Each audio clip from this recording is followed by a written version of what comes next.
మాజీ మంత్రి దేవినేని ఉమామహేశ్వరరావు టీడీపీని వీడబోతున్నారా? వైఎస్ఆర్సీపీలోకి వెళ్లబోతున్నారా? కొద్ది రోజులుగా సోషల్ మీడియాలో జోరుగా చర్చ జరుగుతోంది.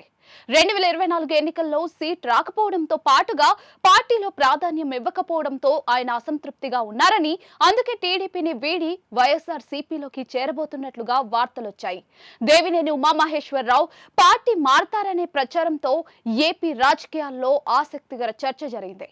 పార్టీ మార్పు ప్రచారంపై దేవినేని ఉమామహేశ్వరరావు స్పందించారు కూడా. సోషల్ మీడియా వేదికగా క్లారిటీ ఇచ్చారు. ప్రజలు 11 సీట్లతో బుద్ధి చెప్పినా కూడా వైఎస్ జగన్ ఫేక్ ప్రచారాలు మానలేదు.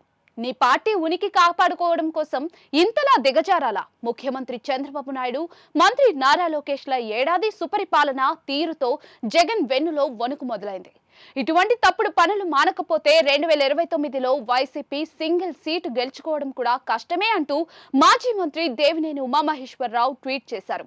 దీంతో దేవినేని ఉమామహేశ్వరరావు పార్టీ మారడం లేదని తేలింది.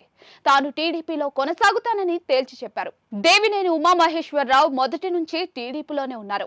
1999లో ఆయన నందిగామ నియోజకవర్గం నుంచి ఎమ్మెల్యేగా పోటీ చేసి విజయం సాధించారు.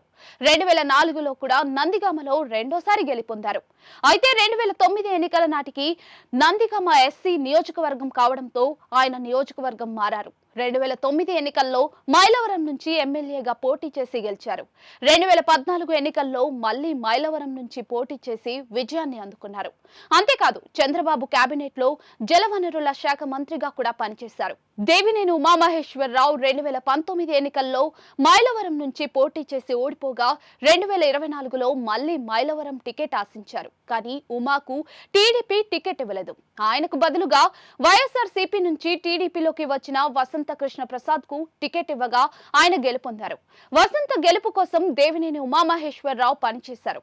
అయితే దేవినేనికి ఎమ్మెల్సీ పదవి వస్తుందని, రాజ్యసభకు పంపుతారని ఊహాగానాలు వినిపించాయి. కానీ టీడీపీ ఇంకా కూడా ఎలాంటి పదవి కేటాయించలేదు.